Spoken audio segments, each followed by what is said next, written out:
네, 기시다 후미오 자민당 총재가 조금 전 국회에서 끝난 총리 지명 선거에서 일본의 제100대 총리로 선출됐습니다.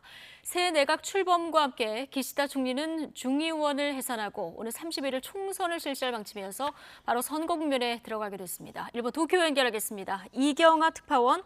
네, 도쿄입니다. 네, 자 오늘 오후 치러진 총리 지명 선거 결과 역시 이변은 없었죠?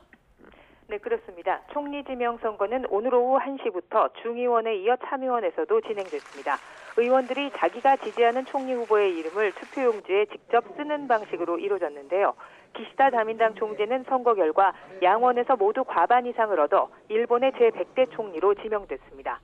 결과 발표 후 기시다 신임 총리는 환한 미소로 동료 의원의 박수에 답했습니다.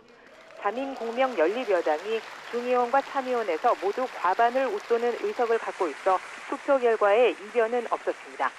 조금 전에는 새 내각 강요 명단이 발표됐는데요.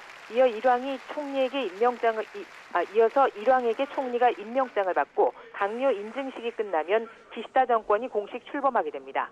한편 기시다 총리가 임시국회가 끝나는 이달 14일 중의원을 해산할 뜻을 굳힌 것으로 일본 언론들은 전하고 있습니다. 오는 19일 공시를 거쳐 이달 31일 중의원 선거를 치를 방침인데 당초 다음 달 초중순으로 예상됐던 것보다 앞당겨진 셈입니다. 새 정권에 대한 기대감이 선거 결과에 유리하게 나타나도록 가능한 빨리 선거를 치르려는 것으로 보입니다. 지난 2017년 10월 이후 약 4년 만에 치러지는 총선에서 기시다 총리가 어떤 성적표를 받느냐에 따라 앞으로 전국 운영에 미칠 영향도 클 것으로 보입니다. 신임 총리는 오늘 저녁 기자회견을 통해 중의원 해산 일정을 포함한 앞으로의 국정 운영 방침을 밝히고 첫 강요 회의를 열 예정입니다. 이에 앞서 스가 총리는 오늘 오전 재임 약 1년여 만에 총리 관저를 떠났습니다. 국민을 위해 일하는 내각으로 개혁과 여러 과제에 대처해왔다며 국민의 지원과 협력에 감사한다고 물러나는 소회를 밝혔습니다. 네, 새 내각에서는 어떤 인물들이 일하게 됩니까? 네, 지난달 미국 뉴욕에서 정의용 외교장관과 회담을 가진 모태기 일본 외무성 장관은 유임됐고 아베 전 총리의 친동생인 기시 방위성 장관도 새 내각에 남았습니다. 외교안보 정책의 연속성을 고려한 인사로 풀이되는데 한일 관계도 기존 일본 정부의 입장을 벗어나기 어려울 것으로 보입니다. 일본 정부 대변인이자 기시다 내각의 2인자인 관방장관에는 마츠노 히로카즈 전 문부성 장관이 내정됐습니다.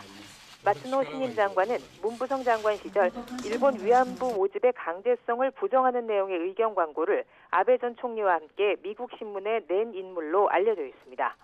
강요 대직 중에 야스쿠니 신사를 참배해온 아베 전 총리의 최측근 하기우다 문부성 장관은 경제산업성 장관으로 자리를 옮겼습니다. 앞으로 수출 규제와 후쿠시마 오염수 방류 등 현안을 놓고 한국 정부와 다시 마주하게 됐습니다.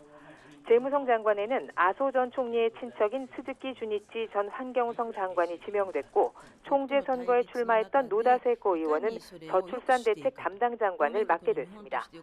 중국에 대한 견제를 염두에 두고 신설한 경제안보 담당 장관과 디지털청 장관에는 40대가 등용됐습니다. 오늘 발표된 전체 20명의 새 장관 가운데 13명은 처음 입각한 인물이고 이 중 여성은 3명으로 나타났습니다. 지금까지 도쿄에서 YTN 이경아입니다.